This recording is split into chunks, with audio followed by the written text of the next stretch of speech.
Vous avez décidé d'investir dans un groupe de sociétés de production audiovisuelle dont les réussites et les performances sont dynamiques en France, mais aussi dans le monde.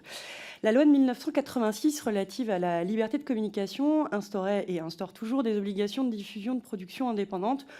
Et à l'époque, c'était pour limiter le pouvoir de quelques chaînes existantes et soutenir ainsi la diversité culturelle.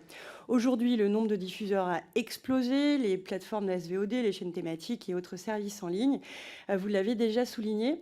Et les producteurs aussi se sont concentrés, ce qui pose la question éventuelle d'un déséquilibre inverse, c'est-à-dire qu'on aurait une poignée de grands groupes de production face à une multitude de diffuseurs.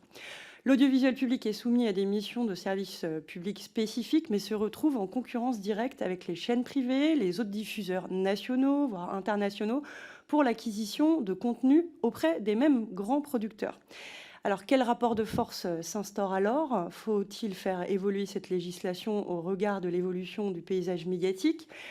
Puisque l'audiovisuel public a des missions spécifiques à remplir, ne faudrait-il pas l'extraire un peu plus de la logique de concurrence avec les chaînes privées qui se fournissent aussi auprès de ces mêmes sociétés de production dont celles dont vous êtes actionnaire?